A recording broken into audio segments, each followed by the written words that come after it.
Okay, well, listen, good evening. Welcome to the February 28th, 2024 Long Range Planning Committee meeting on the preliminary 2023-2024 CPHD Planning Division Work Plan or Work Program.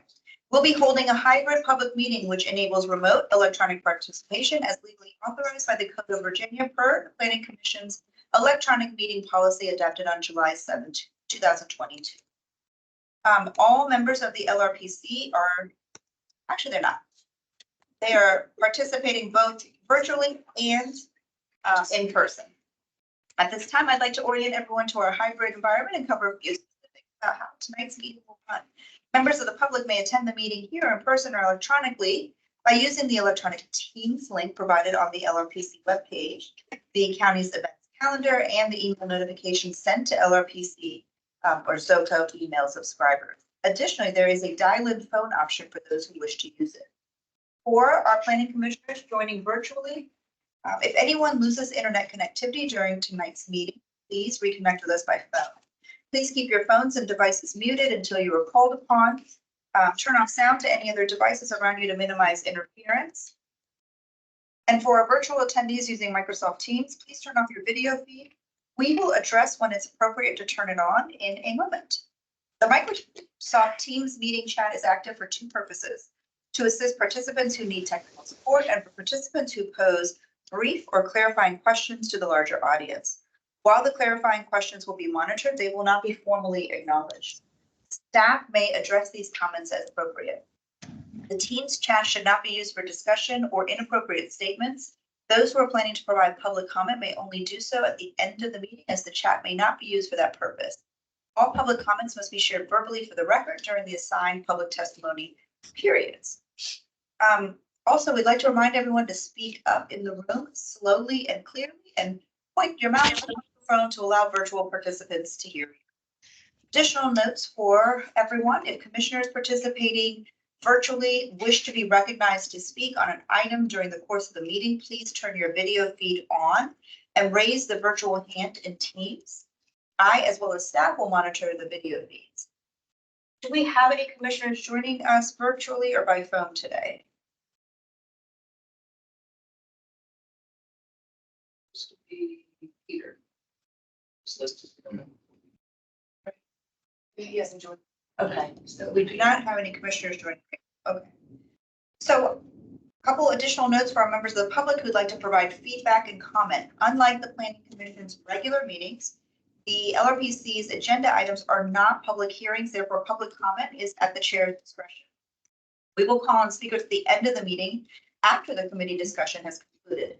Members of the public attending virtually will speak first, followed by in-person attendees. Speaking time allotted will depend on the number of speakers we have this evening. In-person attendees, please add your name to the speaker list on the table. And virtual attendees, please indicate in the chat that you'd like to provide comment and your name will be added to our list of speakers. Natasha will acknowledge your request in the Teams chat. When virtual attendees are called upon to speak, you must unmute yourself by clicking on the microphone icon that is located. The moderator does not have the ability to unmute you. You will be muted when your time has ended. As an alternative, public comment may also be provided on the public comment form posted on the LRPC website. You know we love that. Lastly, this is a public forum. Tonight's meeting will be recorded and posted to the county website. All information associated with today's meeting, whether it is written or spoken, is subject to the Freedom of Information Act requirements. Natasha. Well done. All yours. That's the only thing on the agenda. Yeah. So Anthony did you want to do a roll call? We can actually. Let's go around the room and say hello. Yes. Nia Bagley, Planning Commission. Eric Berkey, Planning Commission. Anthony Cusarelli, Planning Division. Benson with the Forestry and Natural Resources Commission. Bill Richardson, President, Robinson Run Civic Association. Jim Lanzoni, Planning Commission. Karen Gavato, Planning Commission. Jean Hensroth, President, Leeway Overley Civic Association. Tony Strider, I'm with the Planning Commission too. Daniel, we're Planning Commission. And Sasha also with the Planning Commission. Devansha Patel, Planning Commission. Thank you. Okay, Anthony, now. We also have several Oh, wait. at least staff. We do have staff on? Okay, thank you. I can acknowledge them or they can. Look, here's Jen. Hi, Jen. Hi, good evening, everybody. Jennifer Smith with the Planning Division. Good evening, Chris Kreider, Urban Design Division Section.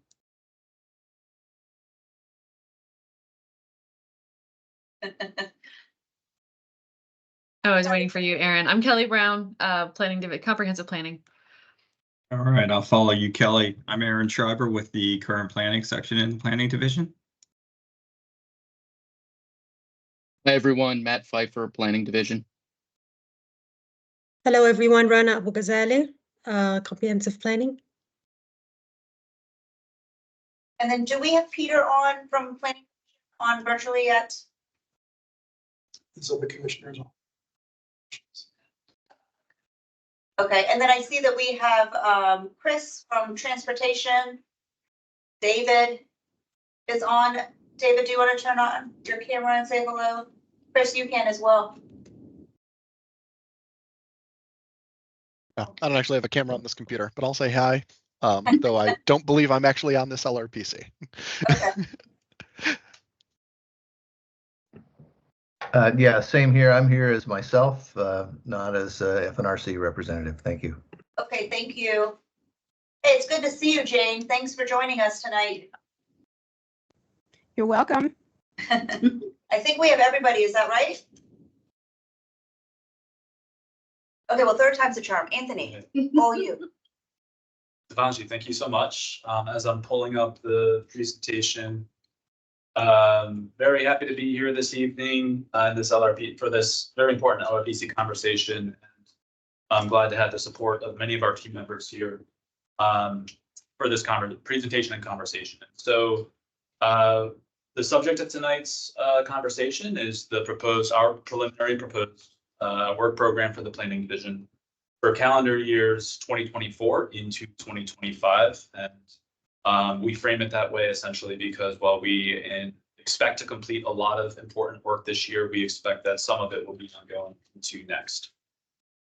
We are having this conversation here today, roughly 2 weeks or approximately 2 weeks before a March 14th work session with the county board that will focus on the Department of Community Planning, Housing and Development's budget for fiscal 2025. And so it's always helpful from our perspective to be having and formulating our conversations on the work program in the context of the proposed budget.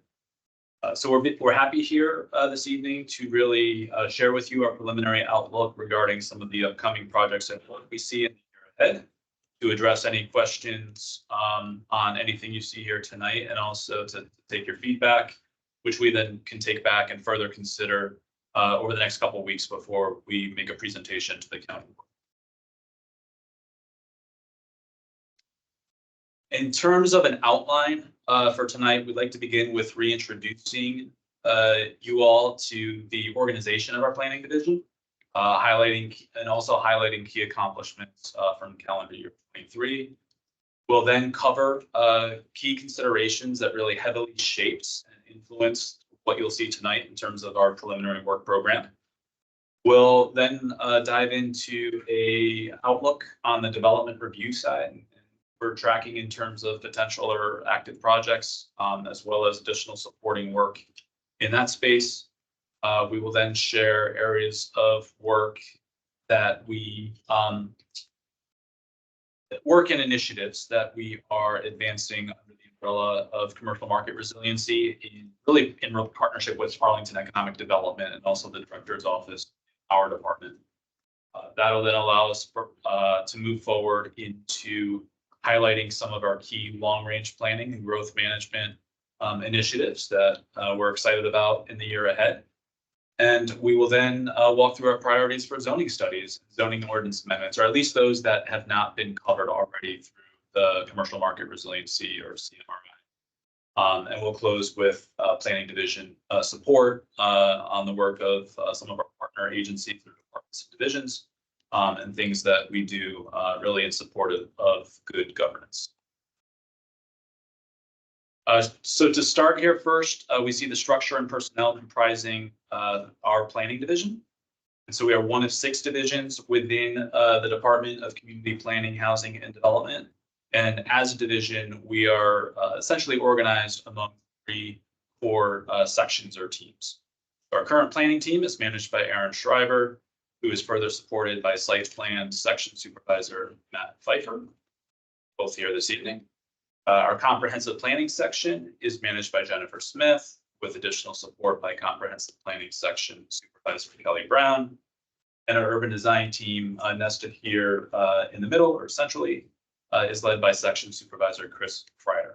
And I should note that our team's ability to generally stay on track on a day-to-day and weekly basis really is in large part thanks to the great administrative support that we receive by both Giselle Johnson, who's also the Planning Commission clerk, and Joanna Harrison, and both of you are familiar, both of which or whom are familiar faces that you all see at your monthly hearings in the 4 chambers upstairs. So when at full strength, we have a complement of 29 full-time equivalents. We are currently comprised of 27, and this is largely due to 2 positions that have been vacant really since the summer and fall timeframes of 2023. Both of these vacancies are, as shown here, are associate planner positions. And per the county manager's presentation on the proposed budget for fiscal 25, these 2 vacancies are being put forward at this time as proposed reductions. So on a more positive note, I would be remiss if I didn't just take a moment and recognize and thank really the entire team and all the work that they do together with the commission, with the community, with our colleagues, really for this community. Really just so fortunate to have the opportunity to work with such excellent professionals who really truly care about the work that they do and truly care about making Arlington a better place. So wanted to nest that more positive remark in between taking a closer look at our historical staffing trends, and really just putting some additional context in terms of where we are and where we've been. So over the past few years, in accounting for non-supervisory planners, primarily principal planners, associate planners, and development master planners, between fiscals 21 and 23 as adopted, we were approximately 22 planners in our team. Last year with the adopted budget, there was 1 reduction of an associate planner, and that brought us down to 21. And you can see here on the bottom line, as currently proposed in the manager's budget, 2 fewer associate planners, bringing us to a total of 19 if that's if they get approved or adopted in April as part of the budget. So just wanted to put that context out there, really because it presents the staffing trends that you see here, the potential pattern you see, really does have an influence on our ability to move forward all the important work that we've identified, and it can affect the pace of that work, and it can also affect other aspects of it. And so we recognize that risk. There are some mitigating strategies, which we could just touch upon here in terms of how we would manage if we continue to see the steady or increased levels of work, particularly on the development side, on the current planning side. We may need to think differently about how we staff the review of all of those applications, opportunities to perhaps think across section lines. But we also may need to, I think, level set in terms of the pace of that review and some of the review periods and durations being a little bit longer than what we've traditionally been able to accomplish. And then before advancing, just really want to take a moment to highlight and look back at 2023, which was, I think by any measure, a very busy yet productive year overall. On the development side, the county board approved 14 major site plan and use permit developments. When you add them all up, they total more than 3,800 new residential units entitled, which is one of the highest numbers we've seen in quite some time. The board also adopted general land use plan and zoning ordinance amendments in the housing options in March. later in the year in November, it adopted the Langston Boulevard Area Plan, establishing a new vision and policy guidance for that corridor. For zoning studies, the board approved 5 policy-based sets of zoning amendments on various topics. And again, these are not including those that have really been nested under the larger umbrella of commercial market resiliency or CMR. And then our team worked with many others to complete the future of outdoor dining study and take the lessons learned from TOSAs and the pandemic moment and era, and really update and build in additional flexibility into our outdoor dining environments to expand that resiliency going into the future. And just yesterday, our county board was able to announce and recognize the winners of the 2023 Design Arlington Awards program. That's a program we continue to hold every other year to really celebrate and recognize, highlight a lot of the great design accomplishments we've seen in our community. Those are just a few highlights of everything we've accomplished last year. But looking ahead to 2024, really what we'll cover tonight and preliminary work program proposed is really influenced by 5 key considerations. The first is, the need to continue to timely accomplish our non-discretionary work, largely site plan review, use permit development review, use permit applications, administrative changes that we all are working as efficiently as we can to process and allow projects to move forward in a timely fashion. The second, as we think about the long-range planning initiatives and work that we can undertake, a key priority for us is really continuing to advance and work on those initiatives that were on the work program from last year for 2023 before really entertaining and getting into details about adding future new initiatives. As the commission well knows, with many of the amendments that have come before you, commercial market resiliency is one of the key priorities for the county manager. And so it is by extension a key priority for us and our partners in Arlington Economic Development.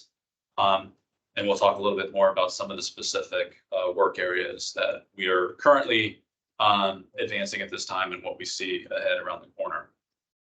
And then here you can see the image in terms of the racial equity lens and ensuring that we're applying that to all of the work that we do and how we go about selecting the work that we do, the projects and initiatives we're putting forward as part of this work program.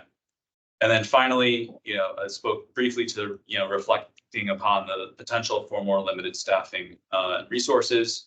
And so how we manage that and some of the timeframes that you'll see associated here are really intended to reflect the current thinking or what's currently anticipated as far as the proposed budget and staffing levels, but still wanting to grow staff capacity, especially through professional development training. So looking at this slide, we're not going to go in detail, but want to just acknowledge that over the past 14 months, the county board has adopted or approved, 16 major site plan and use permit development proposals. This commission is well aware of this volume because most, if not all, of these projects are projects that have come before you as well. So that's the good news. And when we look ahead, with the other categories or buckets we see on this slide, really speak to a array of applications that are at various stages. They're either active site plan applications that you see here in green, preliminary applications that are going through the intake process as we speak. We have a couple conceptual site plans that we are in the process of reviewing and responding to. And then, as we always do, we have conversations or we have information coming our way where it allows us to kind of estimate how many future projects we should be anticipating. And so that number a 14, it shows up in that blue box. So I think the key headline here is when we were having this conversation a year ago, when you take all of those pipeline applications together, the number was totaling about 34 plus or minus.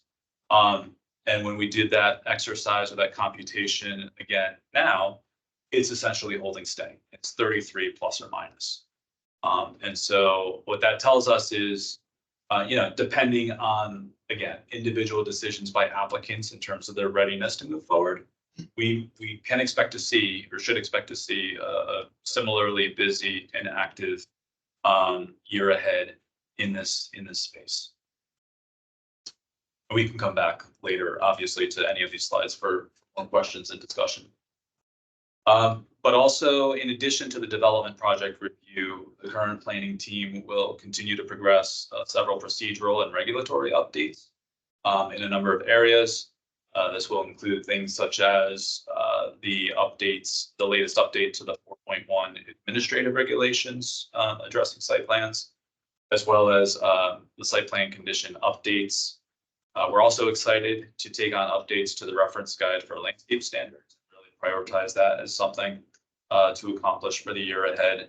And the special glove study process refinements, which I suspect we'll talk more about this evening, shows up here, but it also shows up later in commercial market resiliency. And it's certainly something that we've talked about to date.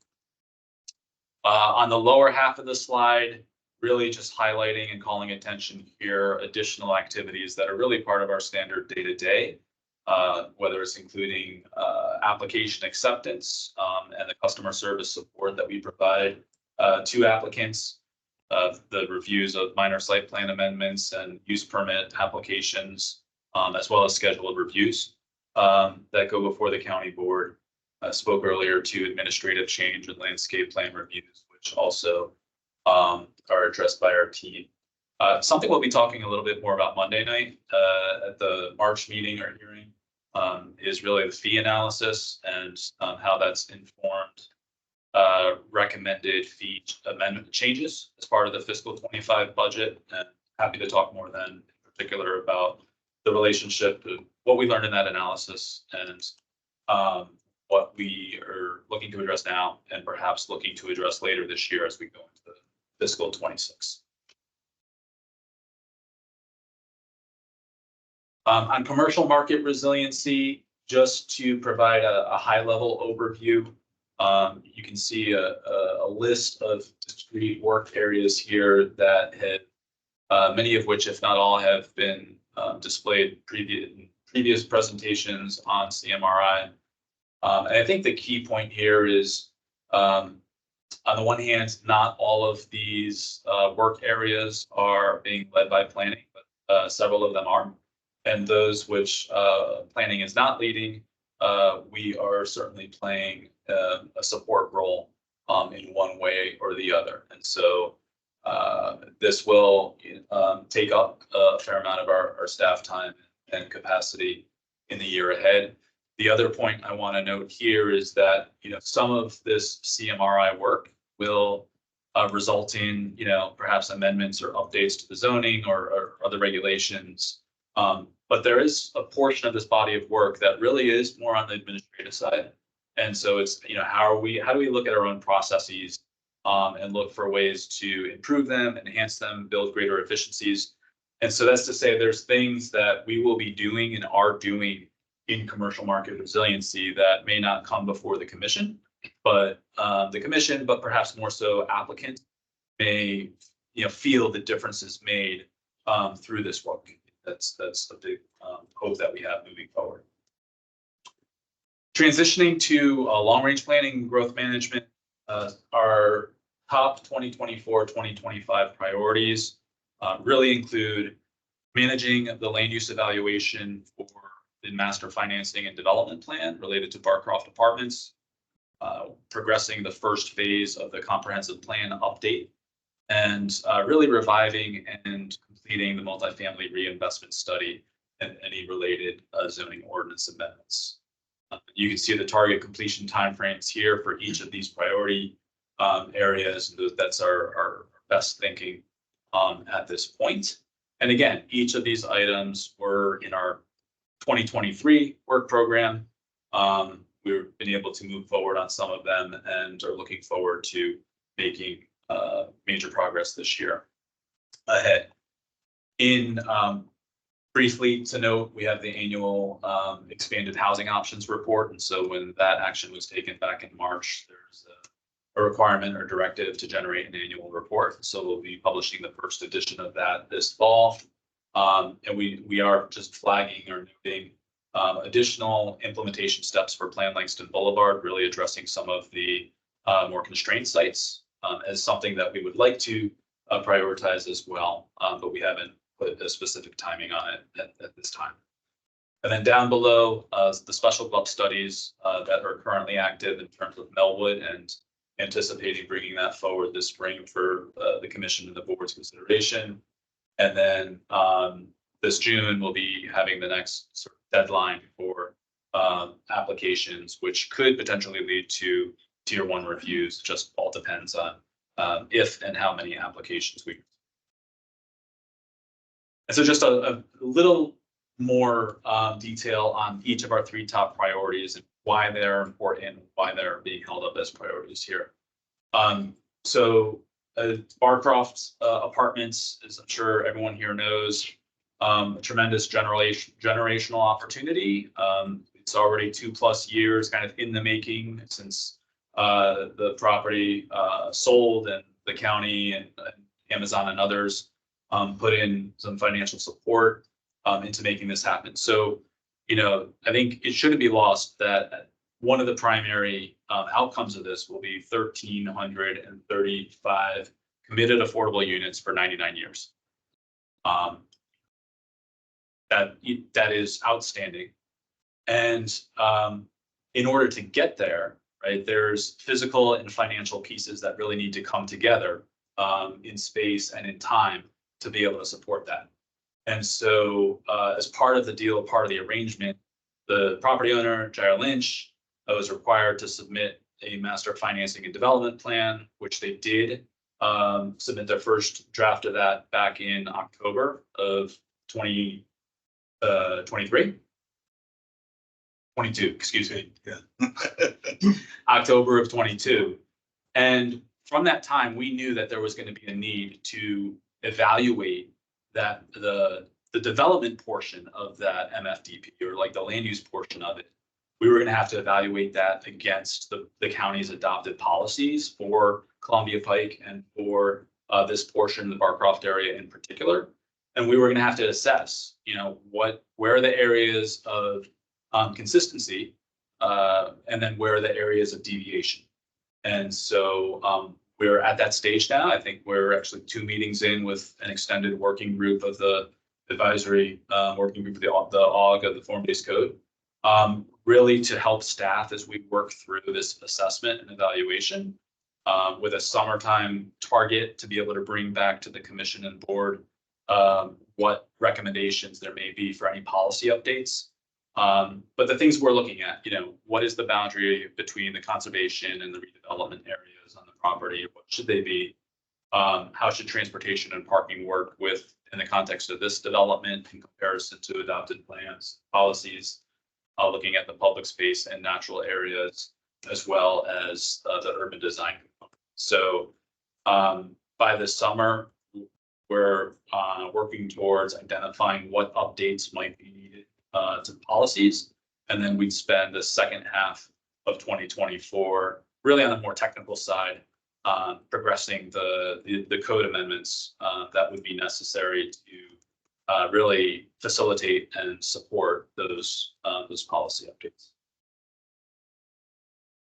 The second long-range priority, the comprehensive plan update, and we can certainly talk more about this in the discussion, but as we now have 12 elements of the comprehensive plan, with the 12th most recently being the forestry and natural resources plan, we have for some time identified a need for a better part of a year plus, a need to accomplish several things, or to help bolster the comprehensive plan in several ways. And that's really to help modernize it, to provide greater flexibility, to really kind of make the plan more people-centric, have it be more like approachable and accessible by everyone. And then thinking about potential improvements to how thematically the various elements within the plan can be organized. As part of that, or in addition, as we've started the scoping of this work, we see a tremendous opportunity in establishing and creating an introductory chapter to the overall comprehensive plan that can really tie together and weave together the various elements. But it can also provide a way to address some of the more current and pressing issues and priorities in the county that aren't yet consistently addressed or incorporated into all 12 of the elements, right? The climate change, racial equity, economic resiliency, just to name it. So that would be a major component of it, thinking through an organizational framework and how to have the different elements of the comp plan better relate to each other. And then really starting to the transition towards phase 2 through the scoping for an update of the general land use plan. So we're thinking about this in 2 phases, and phase 1 would really focus on those first couple points. We would scope out what the approach could be to updating the GLUT map and booklet. And then in the second phase, we'd really be diving into undertaking an update to the general land use plan and then implement the proposed organizational framework. And then finally, the third long-range planning priority here is the multifamily reinvestment study. This was a study that we had paused during the missing middle housing study in order to intensify our efforts there and to really allow us to complete that body of work. But this study actually has its origins back in the Housing Conservation District, established around circa 2017. And really, we see this work as being just so important in terms of really addressing, the need and interest in reinvestment in some of our multifamily residential areas, particularly the RA districts that are seen here on this slide. The number of objectives that we hope to accomplish through MRS are several, and several of those are shown here. Establishing a policy guide for what the future vision is for these older multifamily residential areas across Arlington that aren't necessarily spoken to by sector plans or area plans, et cetera.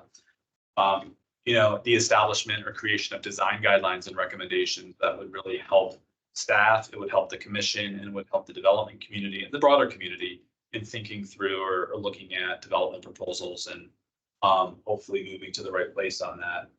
And then our zoning ordinance, not to get too technical, there are some opportunities for improvement and reconciliation in how affordable housing expectations or requirements or permissions are currently built into the RA districts and other sections of the ordinance. And so we see an important opportunity through this study to be able to help us reconcile some of those differences and other strategies as may be identified.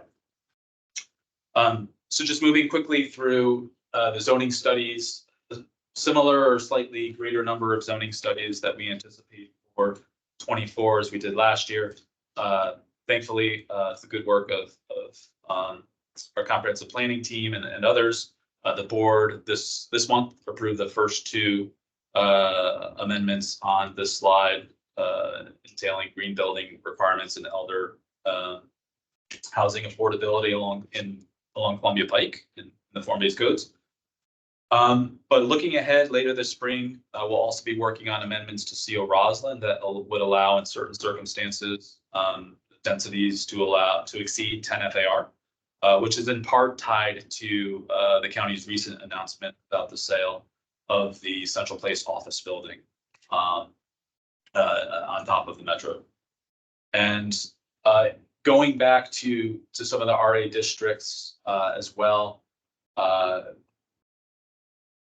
particularly an initiative that is coming out of Arlington, but we would want to scope it so that it is so that we're exploring other RA districts as well. But really looking at some of the challenges that our zoning ordinance currently presents in terms of building setbacks and nonconformities, which is placing limits and direct limits on the ability of homeowners to make what some may consider, minor improvements and alterations to their homes in a way that they actually now have to go to the BZA for that permission.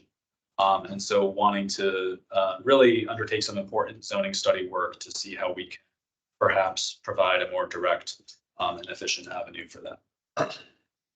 We anticipate having at least one site plan come forward. We'll be asked to consider additional height that is actually going to require us to go back into the zoning board, allow that increased height because that district does not currently permit it as is.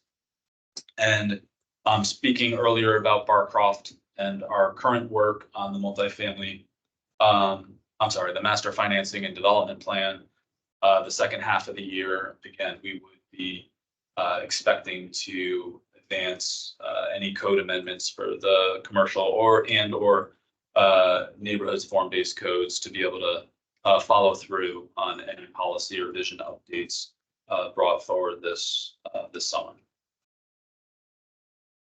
And I just briefly wanted to identify, a number of zoning studies that were on our work plan last year as well.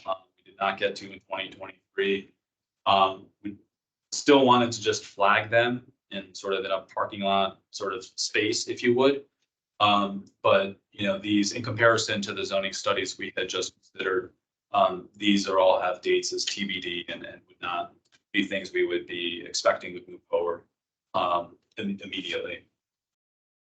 And then just to call out here the number of other planning initiatives that are led by others beyond CPHD planning, which we either are ongoing, completed, but initiatives and work where we're providing support. And just wanted to recognize that, but particularly call out the important planning work that other departments in the enterprise are doing as well. And then finally, to close, to give a full sort of understanding of I think other aspects of our work in planning, clearly supporting commissions and committees such as the committee that's assembled here this evening. But there are many others that you can see here on this slide as well. Very excited about some staff training and professional development opportunities this year, especially just to call out GARE and the Council of Governments are co-hosting an equitable development mini-series. So we have a number of staff within planning, but then also across other departments in the county, I think close to 20 who are going to be participating in that opportunity in the spring. So very excited about that.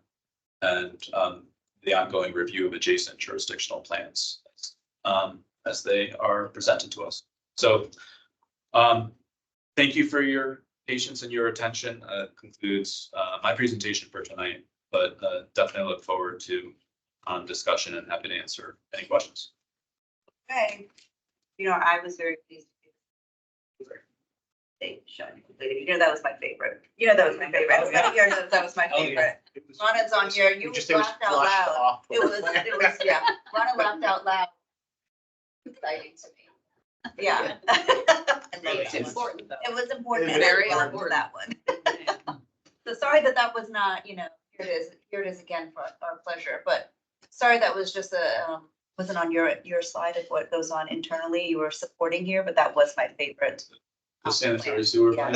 Yeah, it's in the. No, I know, but see, it's a supported by, it wasn't led by us. So sorry, Anthony, that was my favorite, even though it's outside your division. No offense to you. Okay, so anybody have any questions? Eric? Oh, sure. Let you know that. I know Eric has questions. Are you have questions as well? 3 questions. The RA district study that you mentioned toward the end of the presentation, where people are having to go to BZA, that's the same issue that has, for example, Arlington residents going to BZA for purely internal renovations, but it requires the use permit, I think, because of the non-conforming setbacks. Okay, glad to see that that's on the work permit. I know that there are some members of the BZA that are gonna be happy to see that too.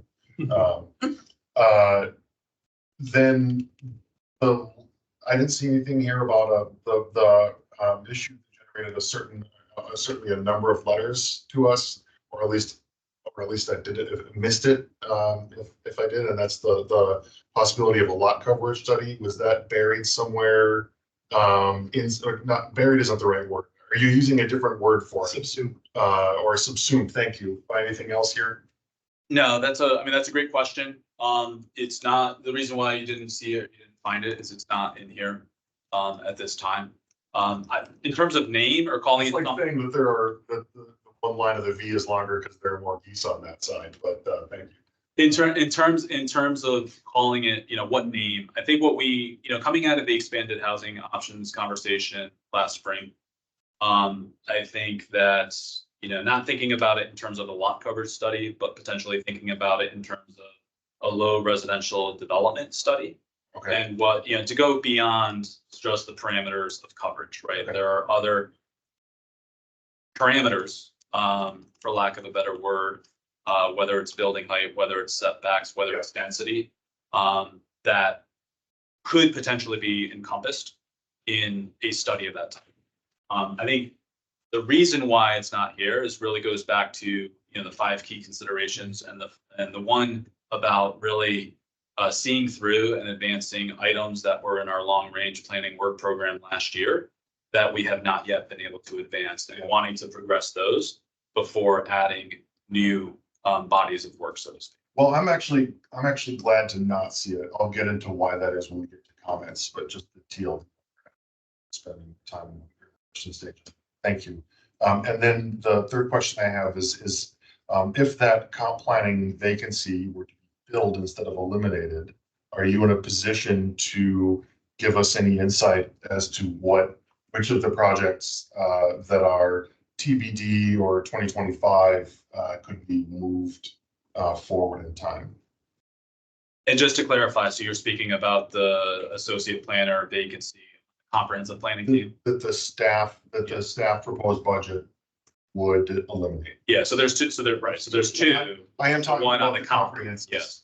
So for that, And then correct me if I'm wrong, but my perception is that about these like future looking studies, that's almost entirely in Jen Smith's team, right? That the current planning is really focused on responding to use permits and site permits. If I'm wrong about that, I actually would love the guide, the clarification. I mean, I think it's a generally fair characterization. I will say though that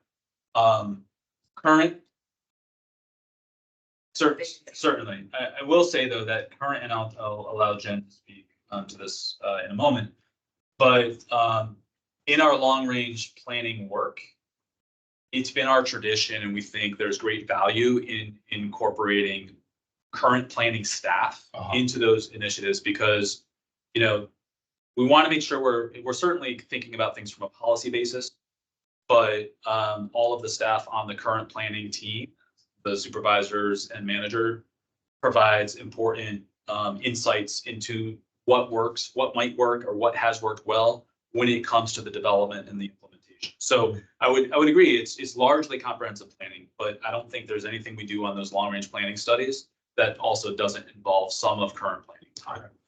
With that, I'll turn to Jen for the other part of your question. Yeah. Thanks, Daniel, for the question. And, one way that I would probably frame this back is that our associate planners have the ability to, work on multiple projects and support our senior planners, principal planners, who are more of project leads on major studies. So I would anticipate that if we were able to have an additional resource back, it probably helps us perhaps reevaluate what timelines we are presenting for completion, and such that we might be able to, with additional resources, perhaps move a little bit more efficiently, and then be able to move on to the next piece. I think it probably a little bit of a challenge for us at the moment to say that we would just naturally be taking on another major study led by an associate planner. That's fair. I appreciate especially the nuance as to the level of staff support and how that impacts things. Thank you. Okay, thank you. Sir? I got a couple. Okay. So on the FTE, you said those positions have been vacant since around summer, fall. Has HR been actively recruiting? Like you have had interest or difficulty getting those positions filled, or?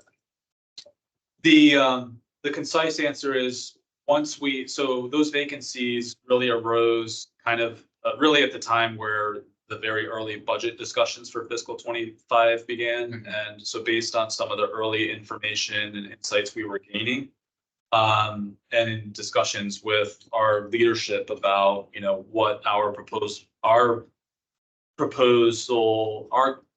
the component of our proposed budget, we made a decision to basically not pursue recruitment at that time, pending decisions about what the manager's final proposed budget would be. So hopefully that, I think. Yeah, that does make sense. Yeah, because I mean, personnel is part of my, job description too. So I relate to the struggle of clinging on to these FTE, hoping that they survive the budget. Last year, there was an issue around one position that was going to be cut. Can you refresh my recollection about what that was or what happened at the end? Yeah, it was, so that there was another associate, actually, if I go to this slide. So there was an associate planner position, basically it was a vacancy being created by a retirement. And so that was put forward as a budget cut, that did get included as part of the adopted budget. And so that last year, that brought us down from 9 associate planners down to 8. And so with the 2 vacancies now, if both those associate planners are reduced, that would bring our tally down to 6. Yeah, and I was gonna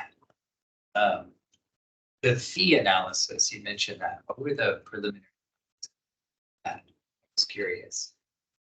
So the preliminary findings were that, and happy to get into more discussion and detail on this on Monday.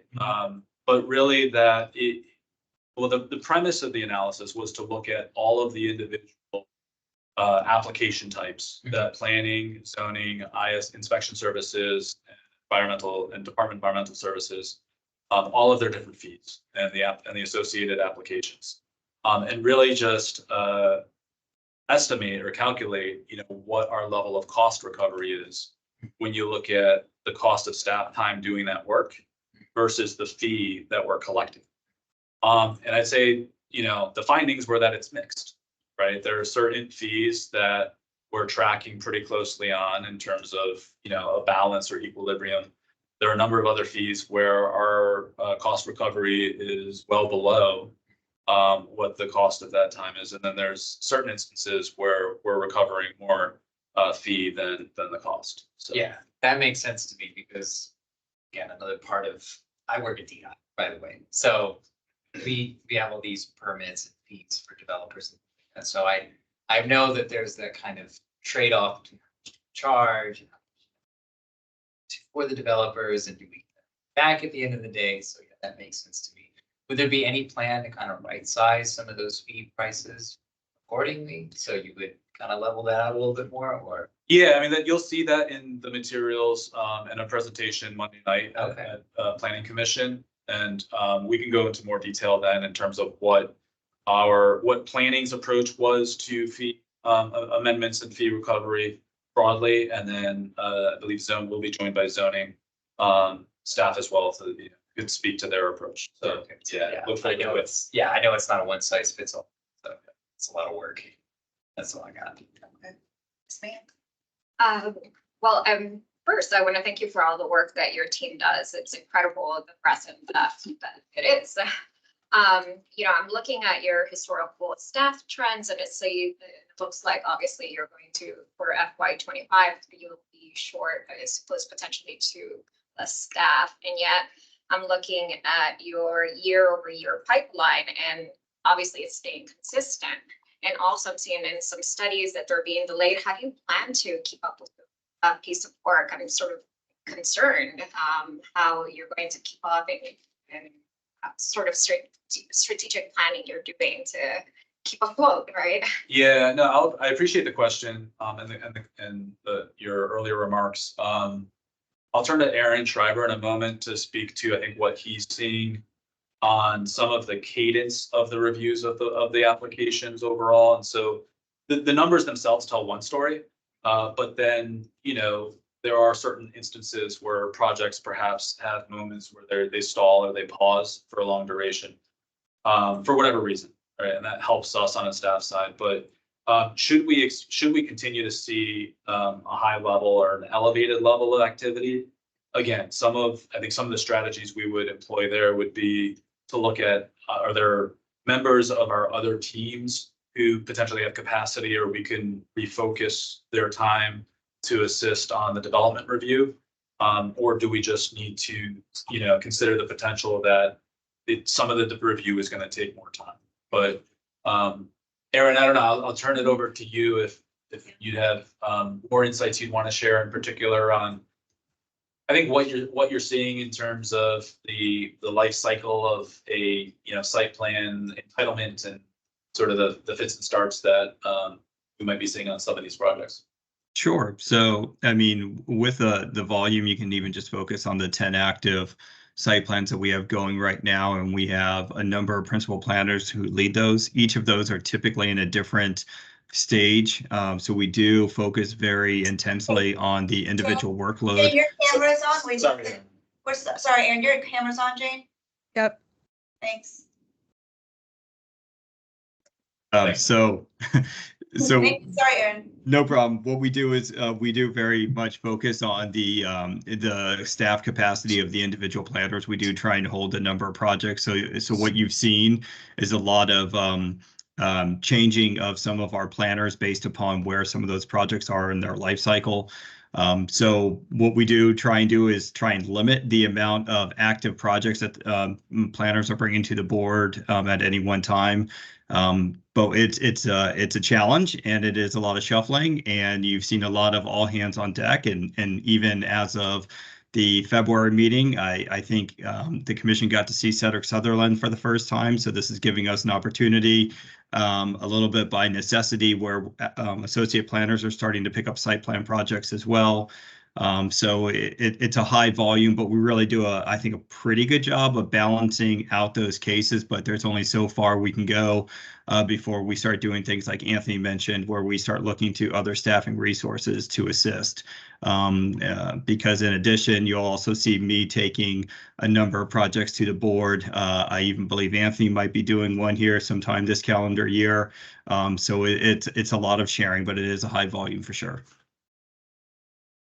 I just want to follow up with one thing. And again, you guys do incredible work. The reason I'm also asking is because I was yesterday at Arlington Library at an event for Black History Month, and I was talking to community members, and they were worried about, you know, one, the pace of gentrification, and also about Barcroft, because some of them were feeling like they were going to get displaced, and they haven't really heard back about what was going on with the plans. And then I hear community members, you know, from Pine Langston Boulevard, like they want to save the Lee Center. And so I wonder, you know, there's so much work going on, and perhaps, you know, the community isn't hearing what's happening exactly. And I wonder if there could be more of a, I don't know, to get better communication with the community as well. But you guys have so much going on already. I just wonder what else could be done as well.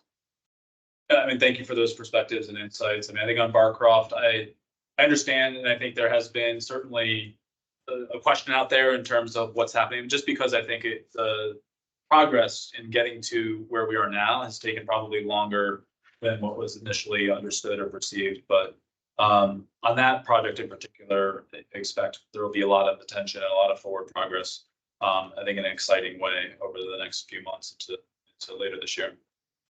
I'm sorry, may I just jump in?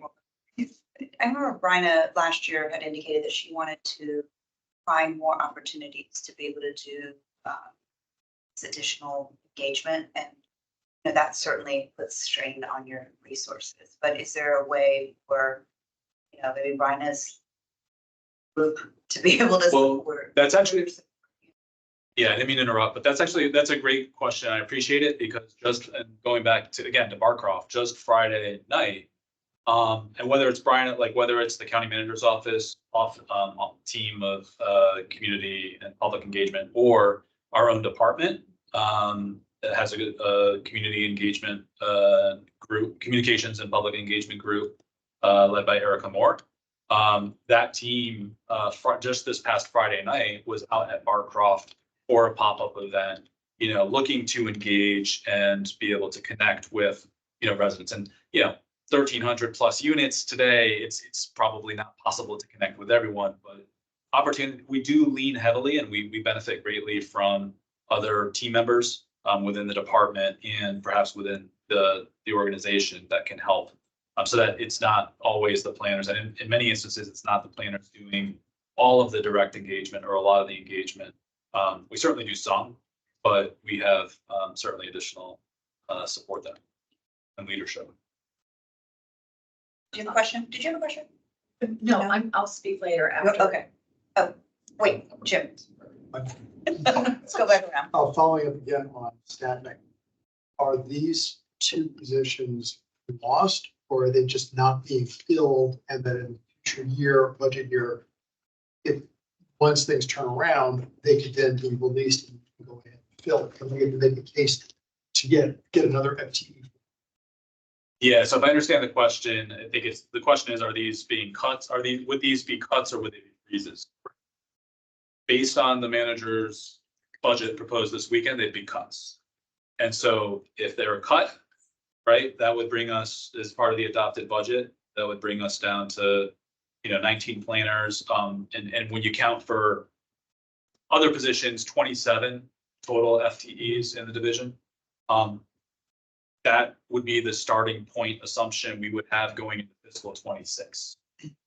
Problem I always have with this is that, because I used to do hiring and budgeting things too, and it's like, you always want to preserve what you have, even if you don't fill it, because it's always way more difficult to make a case to get things. The other thing is CPHD, I've always seen it as revenue positive group. And every time an entitlement goes through, the property value goes up. Every time the project gets completed, rateable, goes up. So, one project more than pays for work done on it, and everything else is going to CPHD. So the more that you get to the pipeline, more revenues can be with the county. Being on just most basic terms. So I personally find that very, very frustrating that we're being penny wise and pound foolish when it comes to cuts for this group. The other thing I'm concerned about is if not, I understand how you're working to balance out the work and keep things going, but if it ends up being work-life balance isn't what it should be because work keeps coming in and people are asked to do more. If you start having turnover because of that, that introduces even further inefficiencies. Because anybody new comes up has to learn, and there's always that learning curve.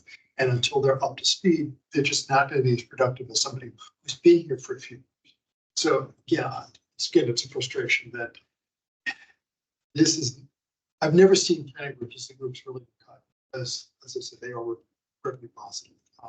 So that's my rate. So just Thanks, Jim. But going to more substantive things, I like some Boulevard. Surprisingly, I'm raising that one. We do need to do implementation, and again, the reason why that I'm a little nervous by seeing TBD because we have projects along that corridor that are ready to pop that really need to have that guidance in place for them to move forward. Affordable housing, and that's because that corridor, that's what we're really feeling with. There's a lot of potential affordable housing coming online, and they're waiting. They're really waiting, and we need to move ahead on that.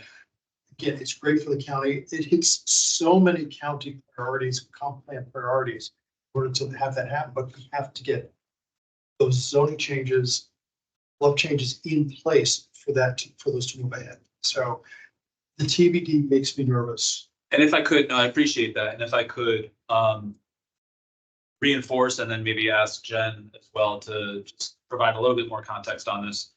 But I think based on the actions that the board took in the fall, there's the ability for particularly any of the sites at the major nodes that's large enough to pursue site plan development. I believe we have the tools in place and the avenue is there for them to pursue that.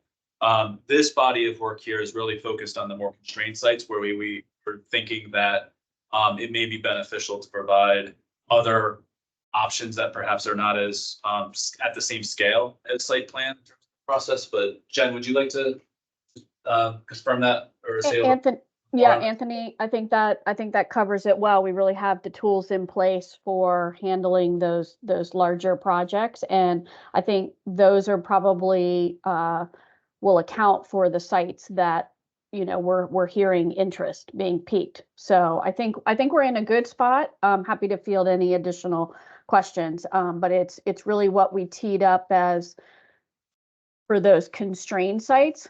And that's really not where we're hearing, a lot of activity, but we still would like to explore some alternative tool from the site plan process, just given, again, the constraints on those smaller sites, and thinking that the site plan might not be the best alternative to by right development. So we're looking to explore what other alternatives are. And we're hoping that work is some work that will be underway this year. I think we just need a little bit more time to give some confidence in terms of what that timeline looks like.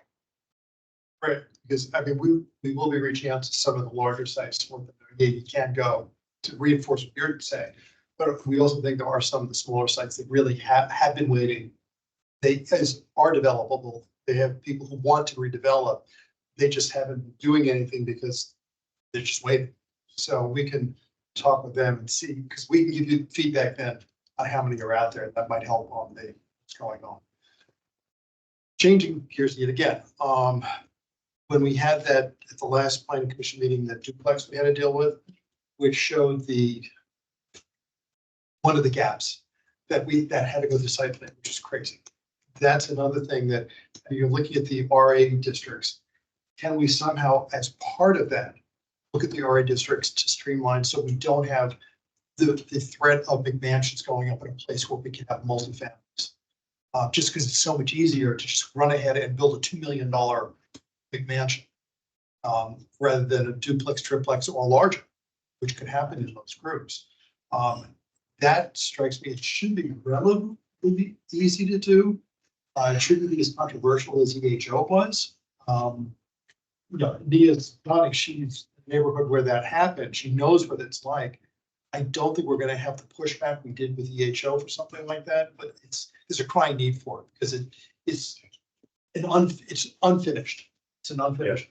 I think we'll certainly take that feedback back and consider if there's a place, where it would make sense to consider its inclusion. We heard the comments this weekend from the board and from the commission previously. So we hear the interest there, and we just need to see how we might be able to. Smaller sites, people want to build on them. Right. I mean, part of it too is scale, and there are still some sites remaining like in North Ballston, but it's not a tremendous amount. So like if there's a way to technically go into the code and provide that opportunity that is right sized for what we think is the amount of volume that might happen over years or decades. If it became streamlined, you'd see more, because we have a lot of these little triplexes that are in those districts that go back to the 1950s that are ripe for redevelopment, but there's sort of no real incentive to do it. And you can get way more people on it. Changing again. You're about to. This is your last one. Okay. So biophilic cities, we've been edging towards giving better, more defined terms for biophilic, because I know we are always frustrated at site plans. When biophilic elements come in, we know what we like, we know what doesn't quite make it, but there's no real guidance for developers as to what's going to pass muster and what's not. And I don't want to straitjacket them and say, you check the box and you're done, because creativity can come up on that, because it's still an evolving concept. But is there something more than just biophilic that we can start creating that can give, even about guidance, but ideas and encourage that flowering of ideas for biophilia, so we can have it develop more robustly. Because we all, I think, agree now that it's an important part of site plans going forward. We're always raising. Well, that's a great question. I might actually turn to Chris Kreider to speak briefly to, some of, I think, what you just spoke to and how the commission's trying to address that from your seats, and then how staff and Chris and his team working with applicants along with others in that space. Yeah, thank you. We're working on several fronts. One, we do have a core team that is sort of carrying forward the Biophilic Cities resolution. Many of you are aware of that when that was passed a few years back, and looking at, what are those indicators and how are we advancing it throughout the county resources. The other area that we're looking at is, as Anthony mentioned earlier, is updating the reference guide to landscape standards. And that was done in 2000 and I think 2017 was the last time it was updated. Since then, we've changed our process. But the reason I bring that up is because that will be an opportunity to add references to best practices around nature walls versus green walls and things of that nature. So we look at that initiative as an opportunity to sort of pull in more of the things that we are learning and share those. This guide is very useful to landscape firms that are, employed for these developments, and they see this as a roadmap in terms of how to get their landscape plans approved. And so it's been very useful. It's ready for an update, but I totally agree that we could introduce some of these elements that have come about in the last few years and include them as a reference point. Thank you. And Madam Chair, if We'll come back Go around. around. Yeah, that's one fine. more. Eric. Sure, I'll go ahead. A couple of questions for you. So I was looking at the work plan from last year. There were a couple of things that dropped off that were completed. So there was a note about an accessory dwellings review, an affordable housing ordinance review. They're not on the work plan this year. Can you just talk to those? Yeah, absolutely. So and thank you for paying that close attention to the year-over-year comparison. Did the homework. So on the accessory dwelling reviews, I think that point, or on that topic in particular, I believe that was sort of flagged as something that would be good to sort of get back to in the future. I think over the past several years since the latest amendments that the board had approved to allow accessory dwellings in detached units, we work closely with our research team to kind of see what the numbers are on the activity on the permitting side. And it's like night and day in terms of how, on an annual basis, how many accessory dwellings are being approved since that latest amendment compared to the number of accessory dwellings that were approved in the first 10 years or 9 years of the permissions. So I think for those reasons and others, we didn't really see that as top priority. On the affordable housing ordinance update or study, there was work that was done internally by our housing staff last year. And so there's some analysis and some findings that came out of that work. But there was also a recognition that any changes to our local affordable housing ordinance that's nested within the zoning code would also require legislative changes at the Commonwealth level, which perhaps now is not the most amenable or time to pursue those. And so I think for that reason, primarily, it was something that, whether it should have dropped off or whether it should have been like, I think is a fair question, but hopefully that provides some context. No, I mean, I appreciate that. We're certainly not going to get change this year, and we're not going to get one next year with the current makeup, General Assembly, Governor's Mansion. It just does seem to me, I certainly can't speak for staff and what your views are on reexamining it. I know that there's tremendous interest in the community, certainly at every planning commission meeting I've been at since last May, it sort of comes up. I'll think that's an ordinance question, as far as on-site units, the level of the contribution. And I remember when I was in the Housing Commission, we got, I think it was Russell who gave a presentation on sort of the initial findings. I think that's what you're speaking to. I think I'm of the opinion that if the county board were to determine that they wanted to revisit that with the legislative delegation, sort of a multi-year effort. It's a big political conversation. I know we'll certainly have a lot of stakeholders in the community, especially our development community, which is going to have a lot of opinions about that. I also think the scoping of that is going to take some time to think about, because there's not just, it's not a binary thing. It's levels of contribution. You try to require on-site units. Like it's a layered conversation.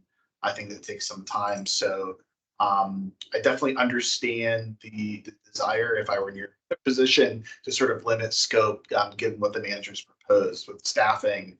But on the other hand, if we're going to do this, I think it would be not necessarily responsible of the board if they wanted to do this in 2 to 3 years, not to be thinking right now.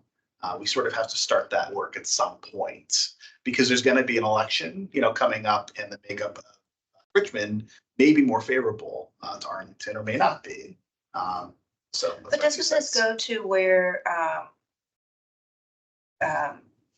we were talking, I think last year, or maybe even the year before, budget wise, where we were, I think it was your chairmanship, where we were talking about this as EHOs were being developed, where maybe we should be thinking about opportunities to contract out some portions of it to be able to ease the burden on your department, where it makes sense to like scope out some parts of this to get stuff going. I don't know if you guys were, you remember, right? Yeah, it's just about using contract work funds, Or they can use some of like the Consultant, consultant funds to kind of get some of this stuff going, because we're at 33 plus Yeah. projects, things that are in the pipeline. Yeah. But nonetheless, timing issues, like we don't want to be kind of behind the 8 ball. Is there opportunity, or where could that opportunity lie, I guess, Generally, or on this particular? on this issue? I mean, so on this issue, like the work, so again, I think that it's probably most appropriate to have this conversation with a fuller group, including our housing Yeah. staff, our colleagues who actually were working closely. They did have consultant support Yeah. to do that analysis and study on kind of the current state of the affordable housing ordinance. And so, I mean, I think it's a fair question, right? But I also think it probably warrants additional conversation to really, try to define what is our 2 to 3 year plan in this space, and then what would, if, however we define success, right? And with the estimated time, what do we need to do between now and then to get there, and who needs to be involved? I think if I can just jump in, Yeah. I think that I absolutely agree with you. I think that's right, because, anybody who knows about the ordinance, it's like the ordinance, but I think you're right. It's like, what problems are you solving? Like on site, like that's a conversation, right? And there are pluses. I'm of the opinion there are pluses and minuses. There are definitely trade-offs when you have that conversation, right?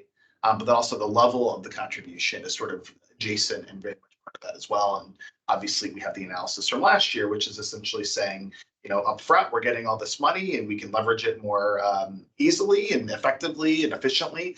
Over the long term, we're getting a lot less value actually, because those on-site units are very valuable as time kind of marches on and property values increase. So I definitely agree with scoping, but it's a resource issue for you all. So I have other questions. How I'm many happy do to you wait. have? Because I'll Jim do is one at the more. bar. I will Okay. do one more. I think this goes in line, Anthony, you're saying about not adding anything else planned, but I did see that we didn't have anything about East Falls Church. That certainly came out of the planning discussions. So I'm going to assume that that's probably a decision not to add anything to the board at this point.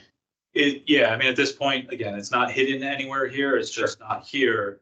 And I think a key additional reason why it's not here is, I think staff's perspective coming out of the actions the board took in November on the area plan. We see that,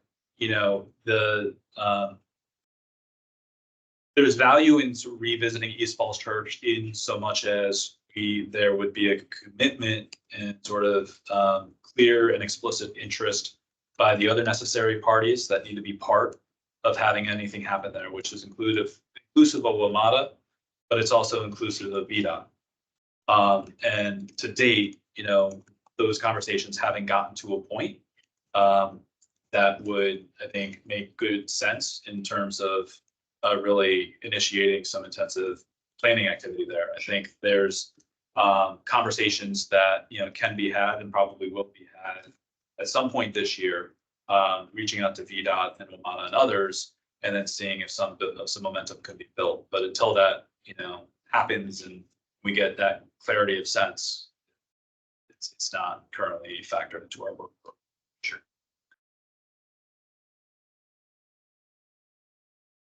Question from you, Does that any questions? Can I make a comment?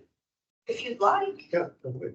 Why not? Go I'll ahead, have your the floor. time. Go ahead, your time. Thank you. So I'm Bob Benson. I'm with Forestry and Natural Resources Commission, and I'm speaking on their behalf tonight. Last Friday, we sent a letter to the county board and the planning commission and director of CPHD. The letter, we strongly recommended that the upcoming CPHD work plan include a study on reducing allowable lot coverage to drive room for planting trees. We also said that it should apply to multifamily and single-family residences. It should address height and setback issues and impervious surface impacts. And it should be funded in the FY25 budget. And that work should get started, preliminary work should get started now. And a commission like mine could help with that. It's in our charge, for example, we could have dialogue sessions that the commission could hold to kind of supplement the efforts of the staff in an official way. You all probably are aware this is a long-standing request going back years and years. And it had strong support then, and it still has strong support from citizen groups, from civic associations, from commissions like mine, and from county board members themselves. So why is this so important? First of all, it's part of the Forestry and Natural Resources Plan, which was just approved by the county. And as showed on your slide, it's now part of the comprehensive plan. It's number 12, but in our view, it's not 12th in priority. It's of equal priority of all the things you're talking about tonight. It also supports recommendations in the Chesapeake Bay Ordinance. We see the reality that Arlington is continuing to grow in density, and that's not going to stop with an ever increasing rate of development of single and multifamily dwellings. But that is juxtaposed with a tree canopy in crisis, and I don't use the word crisis loosely. Recent studies show that it's gone down in volume around 20% over the last 10 to 15 years. That's very concerning. Very concerning. That has the obvious environmental impacts. Of course, we're all aware of the climate impact, has major stormwater impacts. So while the county is spending millions on stormwater mitigation, we're losing the trees that are holding the water in the soil. But it also, the tree canopy has, the loss of that has social impacts, economic impacts, and public health impacts. I worked at EPA and I worked on environmental justice programs there. And you had environmental justice as a priority in your plans tonight.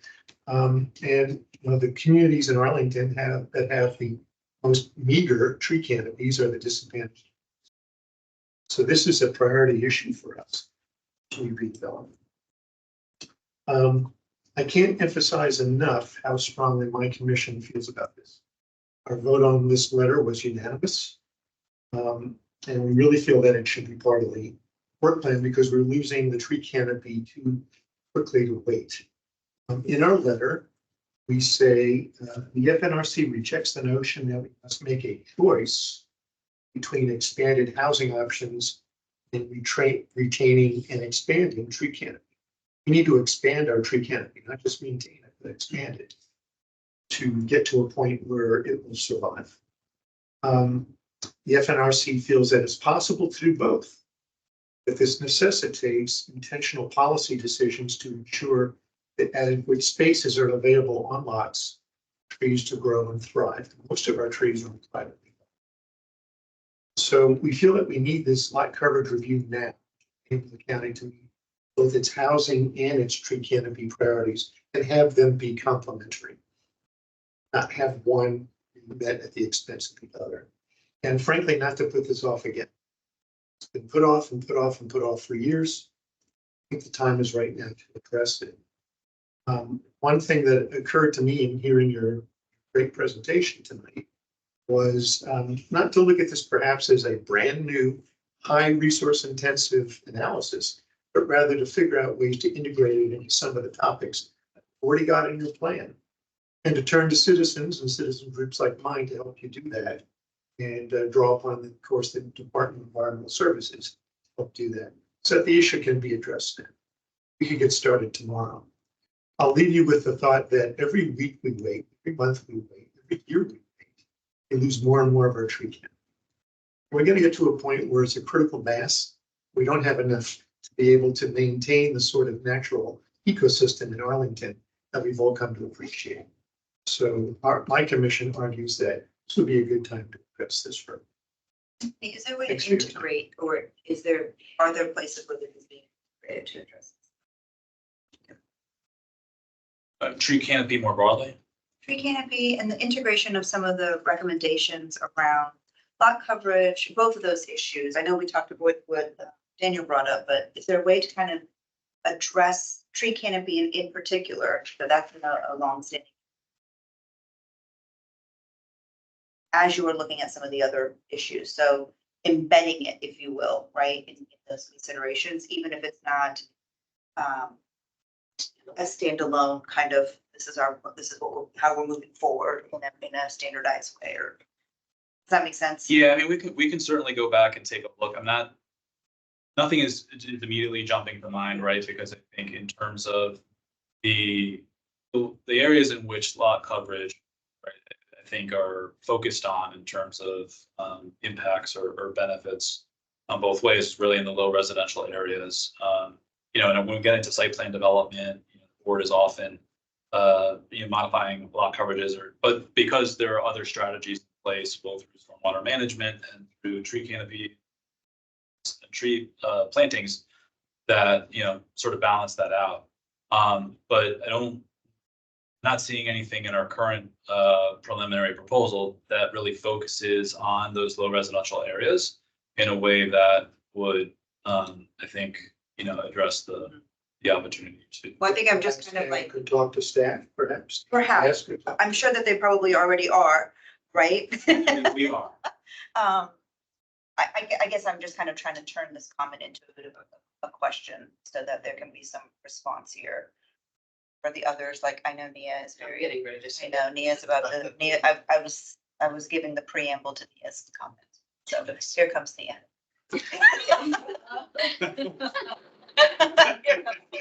And she's gonna ask about. Okay. Yeah, I would align myself with Mr. Benson's comments, and the concern being that it doesn't have to be a primary point, but it needs to be incorporated somewhere because we have waited for so long. And as I mentioned, when we heard the FNR plan, that until we do something that we start to address privately owned property, we're never going to be able to do anything to really save our trees, nothing. So there's just a lot of work that still needs to be done, and it may not be necessarily through the department, but through other means working together. But somewhere it needs to be addressed that it still is important, because if it's omitted, it doesn't seem to be important. And even going back to Jim's comment where, biophilia and the tree canopy can be brought in together. Which, somewhere in here, it has to at least have a mention so that it appears as though it's important. Because it was important when it was discussed as part of the plan when it was approved. Going back to the staffing issues, when I was listening Saturday to the board and I heard, the two positions, I was like, oh my God, who is it? Well, I don't know, lose anybody. I wasn't thinking that there were vacancies. So coming from a different world than government employment, the reality is that in most other sectors right now, you are seeing jobs eliminated left and right. You are seeing the remaining people who are left standing doing 3 jobs together. The reality is, in at least the profit world, I don't think that's going to change for a while, even when the economy starts to, quote, rebound, because people who like to make money will look and say, well, gosh, these people are already doing 4 or 5 jobs. Why do we need to add them back in? So having said that, in terms of public perception, it's difficult for when you have staff, which I regard highly here, and I believe we need them. The reality is that outside of here, there are a lot of people that are like, they're losing their jobs and things, so they may or may not have a lot of empathy for this.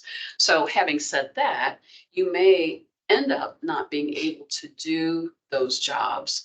And then I guess my question becomes, you don't have to answer this tonight, but just thinking out loud, internships, working with high schools to bring students in and out just to help with some things and maybe then to get them excited about possibly working in government or things like that, so that those things, if you have to lose them, can at least get you a toehold in some means for the future. And again, there's a perception issue out there right now with, while I'm happy to see that you have so many projects coming still through the pipeline, that, Amazon is paused.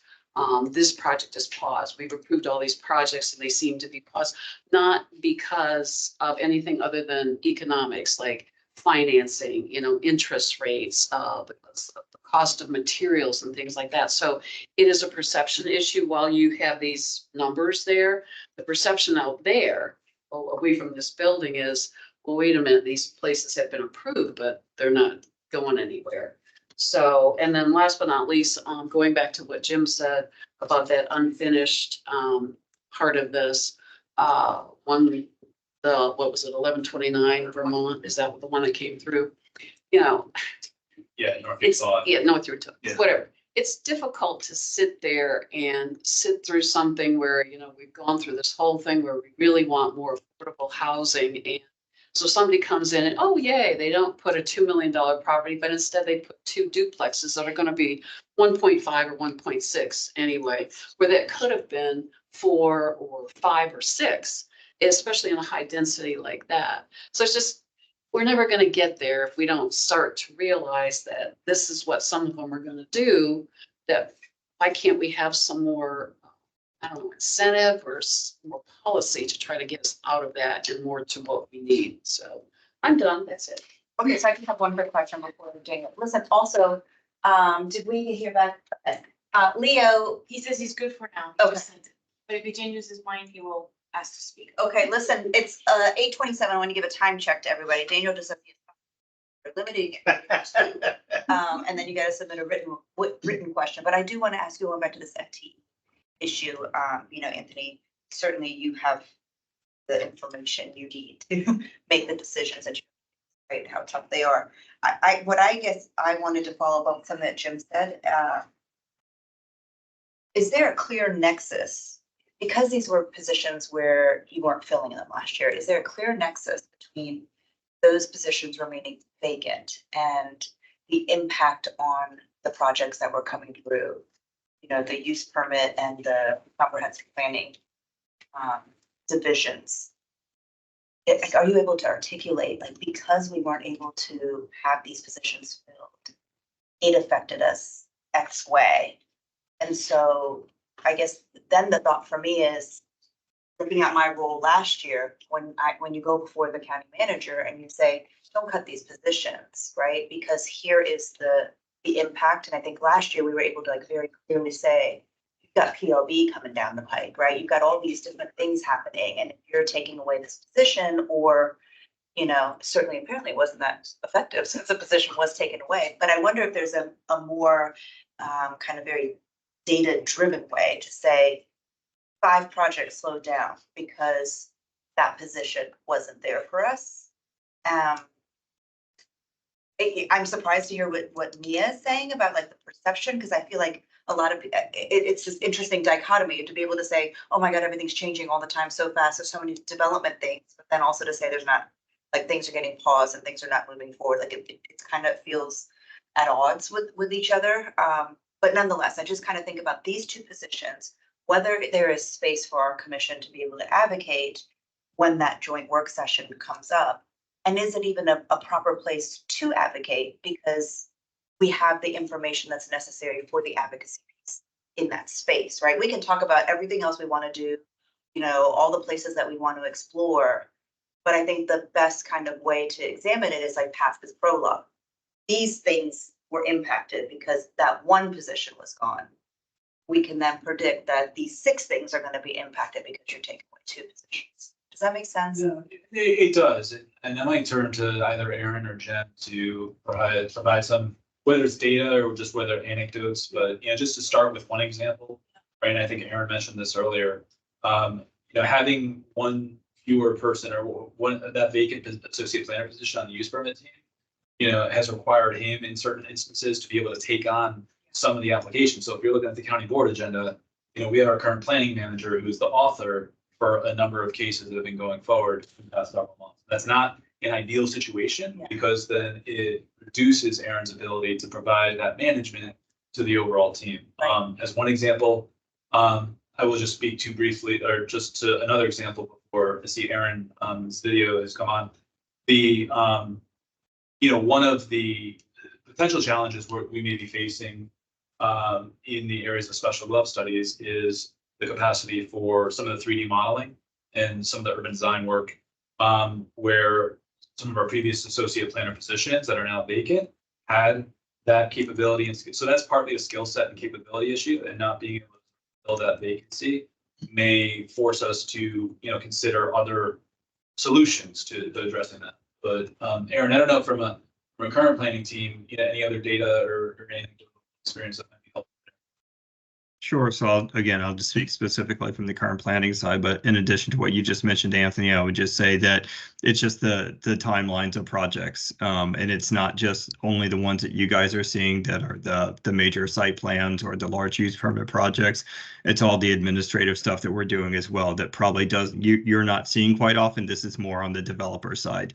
So they're seeing project review times take longer on the administrative reviews, some of our minor type of things, some of our administrative level elements.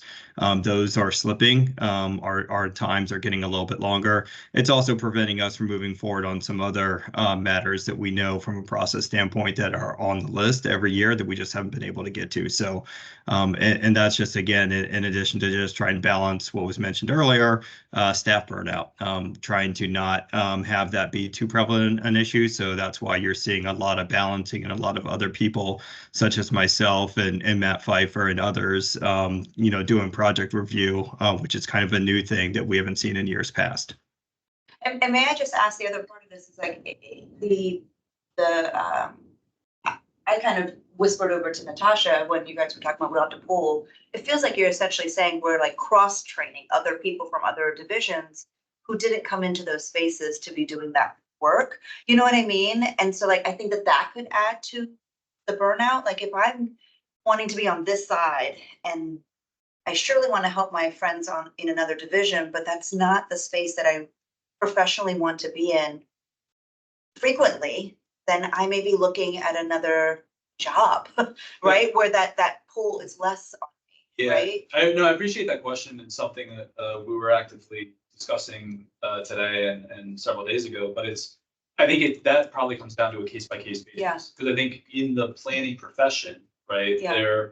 there may be folks who actually want different types of experience and or like would want to seek that out and would embrace that opportunity. And then there may be others who like, all I want to do is like application review. I don't want to do long range planning. Yeah.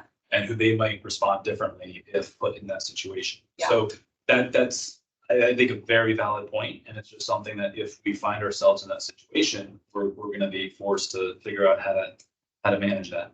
And this is my last question, because you know I don't usually ask a lot of questions, but this was my last one. I wonder, and this is not a critique, Aaron, at all of anything that's ever coming out of CPHD. I just wonder, is some of this like workflow and the vacancy issue that's coming up, is there a concern around some things are going to be missed? Because I know sometimes when we come to our SPRC meetings or when there's these conversations that are happening that may feel a little bit repetitive, or like, oh my God, why wasn't this specific issue considered? Is that an outgrowth of not having or feeling rushed because there's so much happening, and I mean, there's only so much anybody can ever do, right?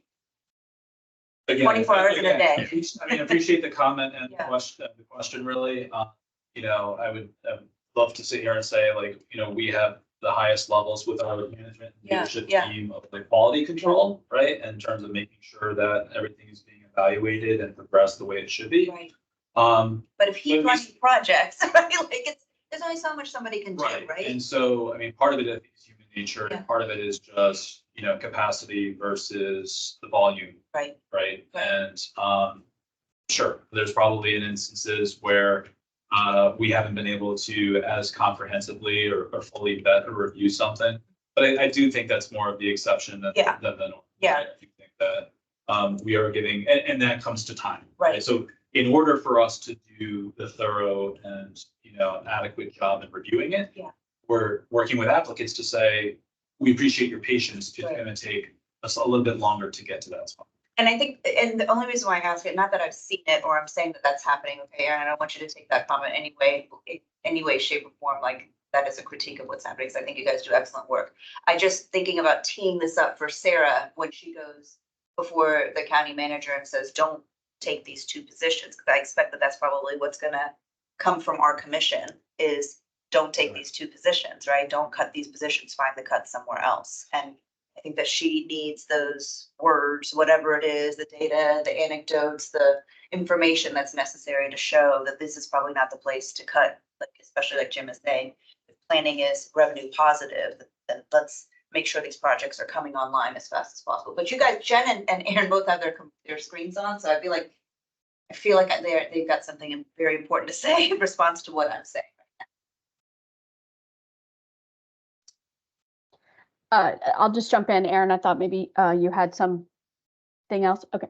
Devanshi, thanks for the comments. I think from a comp planning perspective, I would just want to remark that we have had an accounting of studies, on zoning, that there's only so much capacity that we've had that may have been an area where perhaps we could have done some additional work on zoning, but, it takes us longer, to initiate the next study. The same, at least at this moment, we're feeling caught up on special GLUP studies. But we had a backlog, so that could have been a potential area where some additional staff resources, again, to help bolster the work. Anthony mentioning the 3D modeling. But, I think one of the things that all of the teams are really doing quite well and in support with our communication staff, but is, reaching the community in new ways. And certainly with the equity lens that Anthony talked about, the online, for whether it's pop-up events or online engagement kind of being the newer, techniques from the traditional meetings where, come one, come all. But doing those things and trying to reach the people that are hard to reach, that takes resources. So that's another way that, it's very important work to do. We need to do that work. We're not going to stop doing that work, but it might just take, a little bit longer time, right, to prep for those kinds of events, digest from those events. We're getting really substantive volume of feedback at any kind of event, whether it's, just online engagement or in person. So that's just another way that, we may continue to do what we do and, support one another, but that could have an impact on, overall timelines, as I mentioned earlier. Yeah, that's a really good example. Thanks for sharing. Aaron, did you have anything else you wanted to add? Nope, I'm good. Thank you. Thanks, guys. Okay, Daniel. I'm certainly glad to see that the RA nonconformity study in there, as I hinted earlier. I recall 6 years ago, there was an analogous situation where PZA had been indulgent of a issue with the zoning ordinance, and eventually they stopped. And I do worry that if BZA stops indulging applicants, then you sort of lose control of your own destiny, because then it becomes an RLNOW issue, and then it becomes a county board issue, and so I'm glad to see it on the work plan before BZA decides that they've had enough, and perhaps they can postpone that decision until knowing that it's on the work plan. I think that if the positions do get eliminated, and certainly, you know, I think we can do what we can do to help. Hopefully we can persuade other commissions like Housing and AED to realize that it's in their best interest to not see these cuts happen. It would be nice to be able to point to something that's fairly objective as to how decisions get made about what gets backlogged. And that's not a critique or comment of staff, because what actually I'm getting at is something that the board would have to use to hold itself accountable, right? Because it's the board that, and it's partly in response to commissions, but it's also on their own motion that says, well, we need a study on this. And then that screws up your work plan, right? And it pushes something back even further, especially in an environment where we're now 2 years over in a row and losing headcount. I do really like the matrix that was last seen in the 2022 work plan.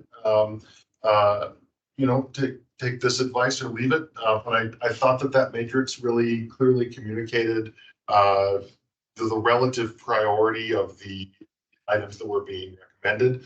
And I offer that in conjunction with my earlier comment about, you know, nice if there was some kind of goal that we could point to, right? You can sort of hold that up to the board and say, but look, you know, stop it with this nonsense. Give us people. I don't love the idea of expanding the townhouse type districts to allow duplexes or triplexes. There's a reason, and that's because if there isn't a way to target these kind of holdouts, or if there is a way to sort of target these kind of holdout situations, then great, right? But assuming that there's not, it sort of affects a downzoning, a de facto downzoning, right? These townhouse districts are what they are because we want townhouse density. We don't want piecemeal salami style parcelizations into things that get built as duplexes and triplexes. And if there's not a way to prevent something like that, then my recommendation to you and your colleagues would be to say thank you. We'll take it under advisement when you hear these suggestions about working on that. Maybe there's a use permit way to getting something more than townhouse level density for these things. And I think that that's consistent with what you're hearing from Jim. But I certainly don't think that the EHO direction is the direction for such a study. Again, you know, take that or leave that. That's not something that you're actually proposing for the work plan, but you are getting feedback that people would like to see it on the work plan. And in a similar light, we get to lot coverage, right? And Anthony, you of everyone here know that I have been a proponent for it, for a study like that, since it was discussions between you and me about, you know, the agenda during 2022 as we were trying to land the EHL project. So, and others know that I've been a cheerleader for it too. But there are a lot of very important contextual issues that need to be thought about. One of them is staff bandwidth, right? And another one is this litigation, right? And I would really recommend that should you be getting any pushback from, you know, horizontal, vertical from below, vertical from above, that there not be any movement in this direction until after we know the status of the EHL litigation, because I do not see such a study as being able to be done independent of the EHO ordinance, right? If it is done independent of the EHO ordinance, then all we're doing is talking about reducing lot coverage for single family homes. And that's problematic for me for a number of reasons. One of which is it loses for us the incentive to build EHOs, right? To go the Portland route of having smaller lot coverage maximums for less dense utilizations, right? You want to build a single family home, you have a smaller lot coverage ceiling than you would if you want to build a fourplex or a fiveplex. We just lose that entirely, right? But also we would be working a massive wealth transfer to the 2,000 or 3,000 single family homes that have been redeveloped over the last 20 years, right? And would all of a sudden, you know, command a massive price premium for being oversized on the other side of any kind of reduced lot coverage maximum. And I don't think that is you know, I don't think that that's something that's something that we do at, I don't think that's a business we should be in. So I have a lot of concerns about proceeding. I agree with everything that has been said about its importance, right? But for triage purposes and for other, you know, contextual reasons, I would really hope that as you continue to get pressure between now and when the work plan and budgets are adopted, that you would at least take a stand that anything before the litigation is settled would be premature. Appreciate all of those points. And if I could just add just one other perspective, just take it for what it's worth in terms of consideration or thought processes. But we do view the comprehensive plan update as an opportunity to really, and potentially, and we hope in context with the county board's initiative this year in terms of the Arlington 2050 and that visioning, right? And so we have this year an opportunity and potential to have that energy and activity on defining what is the future vision for Arlington for 2050. And our process to date has been, there could be, you know, really helpful sort of outputs from those efforts that then can help inform a low residential development study that really gets that lot coverage, but then some of the other issues. And there are many other details and, you know, questions about nonconformities. And then, you know, we're talking about nonconformities in RA districts or Arlington, but, you know, not presupposing the outcomes. There is a scenario where what happens through that low residential study could create non-conforming instances. And what are the implications of that? And how are we thinking about that as part of the broader initiative? Thank you. And I meant to add just one more thing on that point, which is that I do like the idea of wrapping it up into a broader, how did you say it? Low density. Low residential. Yeah, one of the things that occurs to me is that there are tools other than just lot coverage, right? Like permeability. And permeability does something very similar to lot coverage when it comes to a number of things, including canopy. And by wrapping up, you know, a lot of those issues into one, I think that. Okay, Jim. Yeah, special club studies. I was on the BT when the grad students gave reports on that, so I know it is on the radar. Having chaired a number of special club studies and participated on them, of all the things we do that interacts with the communities, that's the most frustrating because it's the most insight-based ultimate thing that most communities have no clue how it works, don't understand it, get very upset and frustrated by it.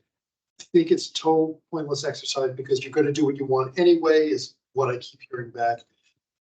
Even the more sophisticated CAs are frustrated by it too.